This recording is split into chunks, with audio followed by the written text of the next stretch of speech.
الحمد لله رب العالمين، والصلاة والسلام على سيد المرسلين وعلى آله وأصحابه وأمته أجمعين. أما بعد، أعوذ بالله من الشيطان الرجيم. بسم الله الرحمن الرحيم.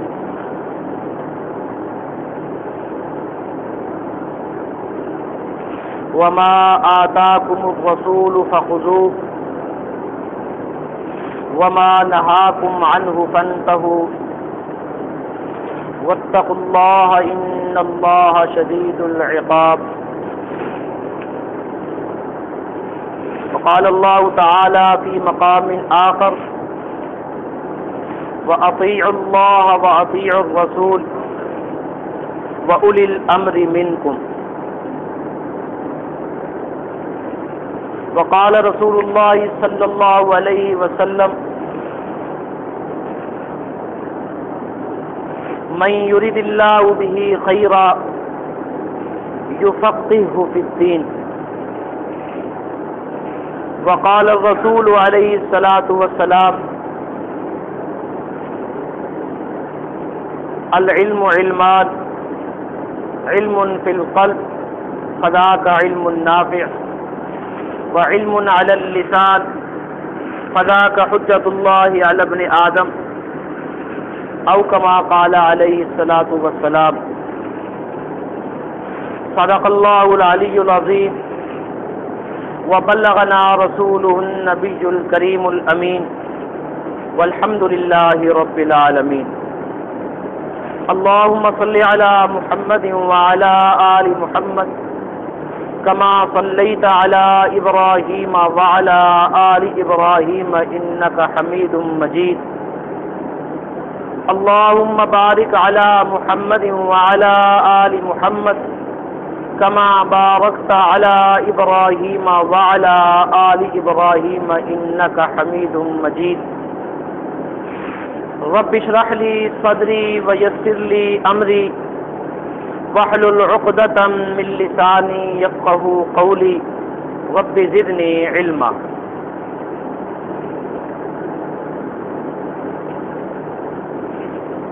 میرے بھائیوں، دوستوں اور بزرگوں،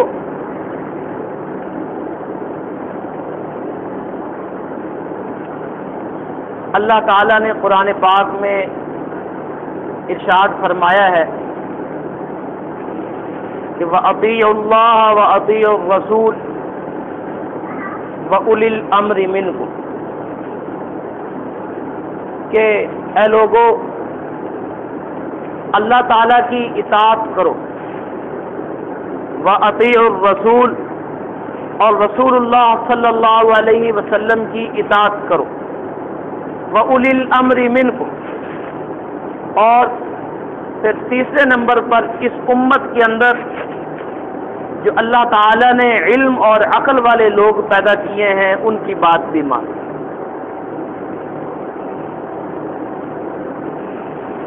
قرآن پاک کے اندر اللہ تعالیٰ نے یہ حکم اس لیے ارشاد فرمایا، اس وجہ سے ارشاد فرمایا۔ یہ ساتھی ادھر میری طرف متوجہ رہیں، فکر انشاءاللہ ٹھیک ہو کر لگ جائے گا، تاکہ ہم اپنی بات کا جو تسلسل ہے وہ نہ ٹوٹنے پائے۔ یہ حکم اللہ تعالیٰ نے قرآن پاک کے اندر اس لیے بیان فرمایا کہ حضور پاک صلی اللہ علیہ وسلم آخری نبی، آپ کے بعد کوئی نبی نہیں آئے گا، اور حضور پاک صلی اللہ علیہ وسلم کو اس دنیا کے اندر وصال فرما جانے کے بعد اب تک 1441 سال گزر چکے ہیں اور 1442 سال کی ہجری کے اندر ہم داخل ہو چکے ہیں۔ یہ ایک بہت بڑا عرصہ ہے جو گزر چکا ہے، اور آگے بھی صرف ہمیں قرآن و حدیث کی روح سے اتنا پتہ چلتا ہے کہ قیامت قریب ہے، لیکن کب واقع ہوگی اس کا پتہ نہیں۔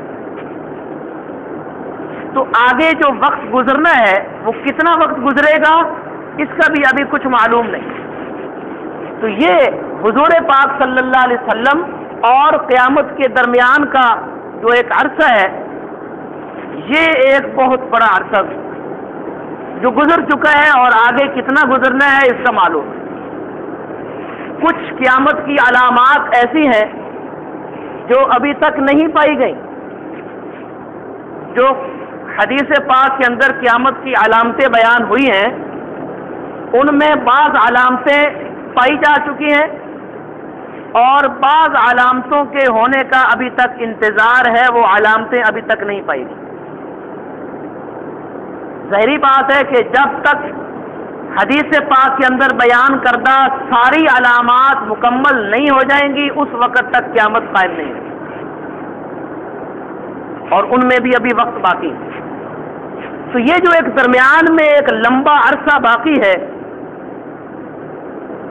اس لمبے عرصے کے اندر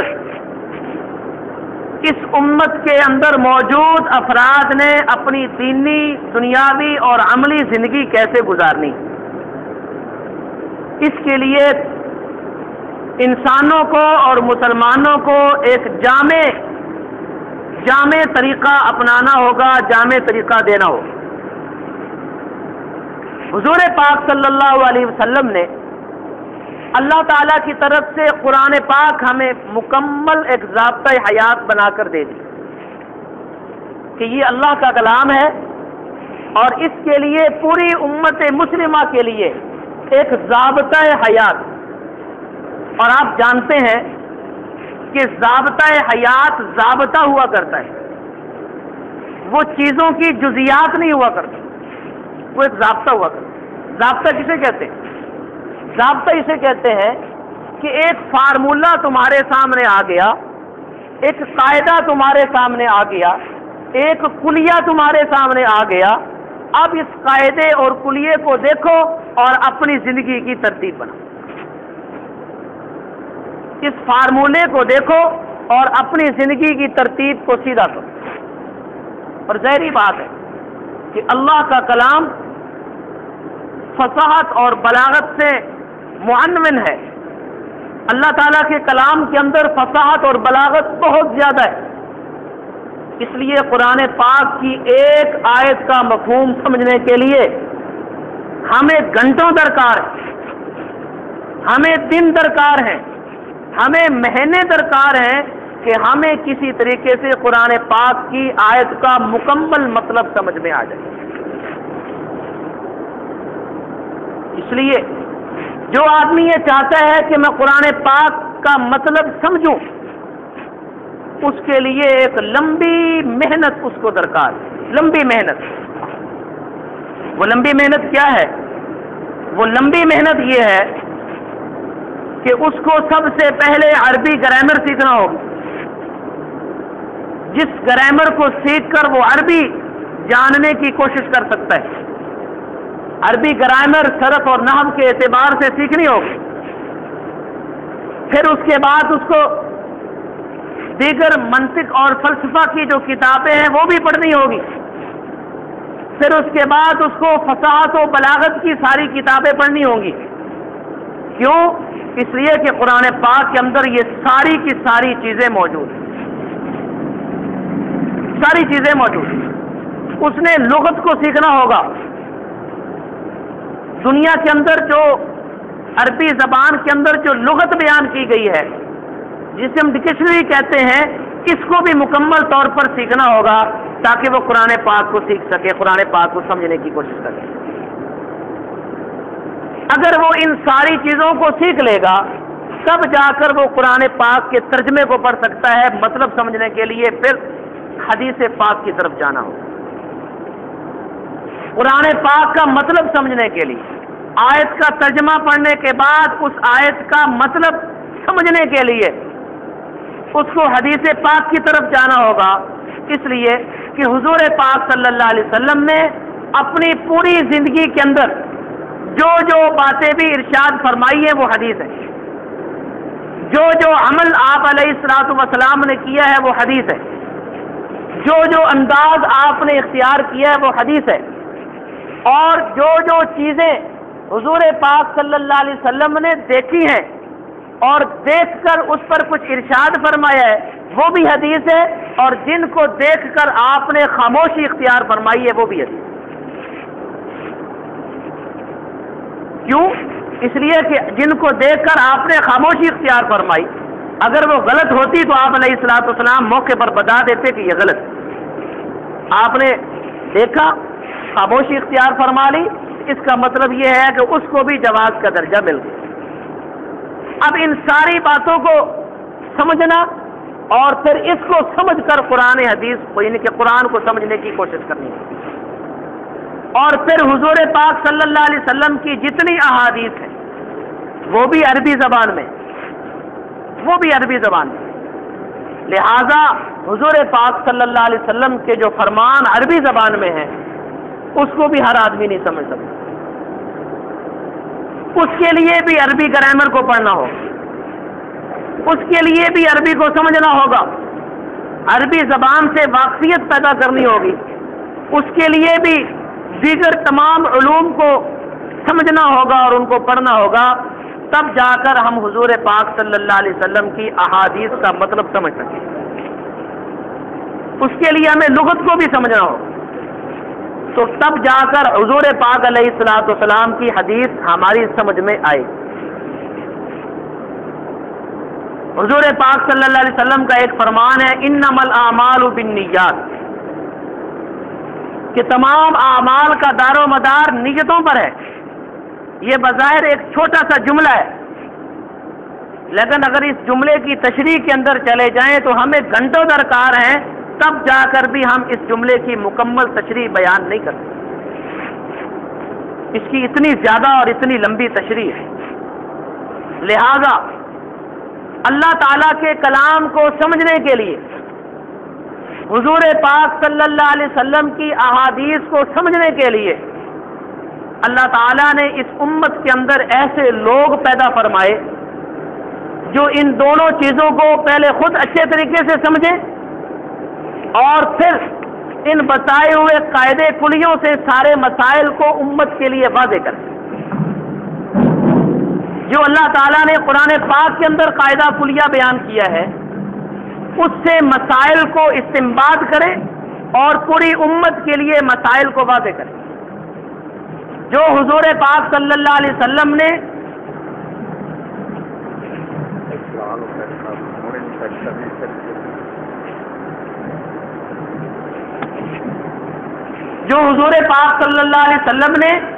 حدیث پاک کے اندر جو قاعدے اور ضابطے بیان فرمائے ہیں ان کو سمجھنا ہوگا اور ان کو سمجھ کر آگے دوسروں کو سمجھانا بھی ہوگا۔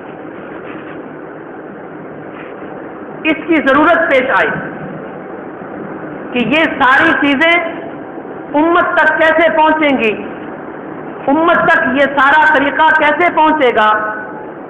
یہ ساری کی ساری چیزیں کلام اللہ کا مطلب سمجھنے کے لیے اور کلام الرسول صلی اللہ علیہ وسلم کا مطلب سمجھنے کے لیے اللہ تعالیٰ نے حضرات صحابہ کرام کی جماعت بھی پیدا کی۔ حضور پاک صلی اللہ علیہ وسلم نے جہاں یہ ارشاد فرمایا،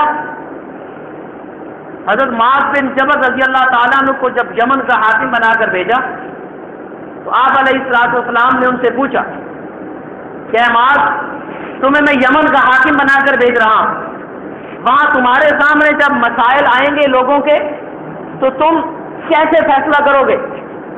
تو حضرت معاذ رضی اللہ تعالیٰ نے عرض کیا کہ یا رسول اللہ، میں سب سے پہلے اپنا فیصلہ کرنے کے لیے قرآن پاک کو دیکھوں، قرآن پاک سے رہنمائی حاصل کروں گا۔ تو آپ علیہ الصلوۃ والسلام نے ارشاد فرمایا کہ اگر وہ مسئلہ تمہاری سمجھ کے اعتبار سے قرآن پاک میں تمہیں نہ ملا تو پھر کیا کرو گے؟ تو حضرت معاذ رضی اللہ تعالیٰ نے عرض کیا کہ پھر اے اللہ کے رسول، میں آپ کی حدیث مبارکہ کی طرف رجوع کروں گا، اس کو سامنے رکھ کر میں لوگوں کا مسئلہ حل کرنے کی کوشش کروں گا۔ تو آپ علیہ السلام نے ارشاد فرمایا کہ اگر میری حدیث پاک کے اندر بھی وہ معاملہ تمہاری سمجھ میں نہ آیا، تمہیں اس کا کوئی مضمون نہ ملا، تو پھر کیا کرو گے؟ تو حضرت معاذ رضی اللہ تعالیٰ نے عرض کیا کہ پھر تیسرے نمبر پر اے اللہ کے رسول میں اپنی رائے پر عمل کروں، جو میرے ذہن کے اندر جو مسئلہ آسان طریقے سے اس کا حل میرے ذہن کے اندر آئے گا اس کے مطابق میں عمل کروں گا۔ حضور پاک صلی اللہ علیہ وسلم نے ان تینوں باتوں کو پسند فرما کر ان کو یمن کا حاکم بنا کر دیا کہ یہ تینوں باتیں تمہارے لیے ہوں۔ سب سے پہلے تم نے قرآن کو دیکھنا ہو، اگر وہ قرآن سے تمہاری سمجھ میں نہ آئے تو تم نے حدیث پاک کو دیکھنا ہوگا، اگر وہ حدیث پاک کے ذریعے سے بھی تمہیں سمجھ میں نہ آئے تو پھر تم نے اپنی رائے کو بھی دیکھنا ہوگا، اس پر عمل کرنا ہوگا۔ اس لیے حضور پاک صلی اللہ علیہ وسلم نے ایک جامع حکم بھی ارشاد فرما دیا، حالانکہ اللہ تعالیٰ نے قرآن پاک میں بیان فرما دیا اطیعوا اللہ، اللہ تعالیٰ کی اطاعت کرو، واطیعوا الرسول، اور رسول اللہ صلی اللہ علیہ وسلم کی اطاعت کرو، وَأُولِي الْأَمْرِ مِنْكُمْ، اور جو تم میں سے سمجھدار لوگ ہیں ان کی بھی اطاعت کرو۔ یہ تین باتیں اللہ نے قرآن پاک میں ارشاد فرما دی، جو تم میں سے سمجھدار لوگ ہیں ان کی بھی اطاعت کرو۔ اب حضور پاک صلی اللہ علیہ وسلم کے فرمان کی طرف آ جائیں تو آپ علیہ السلام نے ایک حکم یہ ارشاد فرمایا، اصحابی کالنجوم، اصحابی کالنجوم، میرے صحابہ ستاروں کی طرح، فَبِأَيِّهِمُ اقْتَدَيْتُمْ اهْتَدَيْتُمْ، جس صحابی کی بھی اقتداء کرو گے تمہیں ہدایت مل جائے گی۔ جس صحابی کی، جس نے ایمان کی حالت میں حضور پاک صلی اللہ علیہ وسلم کی زیارت کر لی وہ صحابی بن گیا، اور جس صحابی کی بھی اقتداء کرو گے اللہ تعالیٰ تمہیں ہدایت دے گے۔ اور ایک دوسری جگہ ارشاد فرمایا علیکم بسنتی وسنت خلفاء الراشدین المہدیین، آپ علیہ السلام نے ارشاد فرمایا کہ میری سنت کو لازم پکڑو، میری سنت کو لازم پکڑو، اور میرے خلفائے راشدین کی سنت کو لازم پکڑو، میری سنت کو بھی لازم پکڑو، اور میرے جو خلفائے راشدین ہوں گے، وہ جو میرے بعد میرے خلیفہ بنیں گے، خلفائے راشدین ہوں گے، ان کی سنت کو بھی لازم پکڑو۔ اور آگے حضور پاک علیہ السلام نے فرمایا المہدیین، اس لیے کہ یہ سارے ہدایت یافتہ ہیں، ان کو ہدایت مل چکی ہے۔ تو حضور پاک صلی اللہ علیہ وسلم نے خود ہی طریقہ ارشاد فرما دیا کہ سب سے پہلے قرآن سے مسئلہ حل کرو، پھر تمہاری سمجھ میں نہ آئے تو حدیث پاک سے مسئلہ حل کرو، پھر تمہاری سمجھ میں نہ آئے تو پھر آگے چلے جاؤ، میرے صحابہ کرام بھی موجود ہوں گے، ان سے مسئلہ حل کرو۔ اب مسئلہ حل کرنے کے لیے سب سے پہلے نمبر پر ہمیں قرآن پاک دیا گیا کہ قرآن پاک کے ذریعے سے مسئلہ حل کرو۔ قرآن پاک کے ذریعے سے قرآن پاک حضور پاک صلی اللہ علیہ وسلم کے وصال کے موقع پر کسی ایک جگہ پر جمع نہیں تھا، کسی بھی ایک جگہ پر جمع نہیں تھا، متفرق جگہوں پر لکھا ہوا تھا، اور متفرق صحابہ کرام کے پاس، کسی ایک صحابی کے پاس سارا قرآن پاک نہیں تھا۔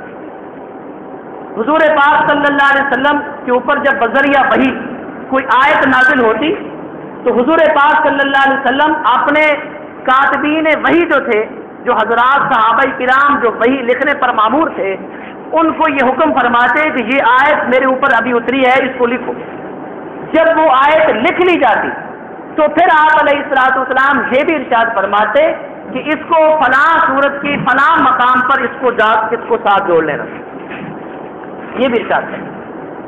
لیکن یہ چیزیں کاغذوں پر لکھی ہوئی تھیں، یہ چیزیں قرآن پاک کی آیات پتوں پر لکھی ہوئی تھی۔ جب کاغذ میسر نہیں ہوتا تھا تو پتے پر لکھا جاتا، ہڈیوں پر لکھا جاتا، مختلف جگہوں پر اس کو لکھ کر اس کو اپنے پاس محفوظ کیا جاتا۔ حضور پاک صلی اللہ علیہ وسلم کی وفات کے بعد حضرت ابوبکر صدیق رضی اللہ تعالیٰ عنہ کے زمانے میں حضرت عمر رضی اللہ تعالیٰ عنہ نے یہ مسئلہ اٹھایا کہ قرآن پاک کو ایک جگہ پر جمع کر لیا جائے تاکہ اس کی تلاوت آسان ہو۔ پھر کوشش شروع ہو گئی، حضرت عمر فاروق رضی اللہ تعالیٰ عنہ کے زمانے میں قرآن پاک جمع ہوا۔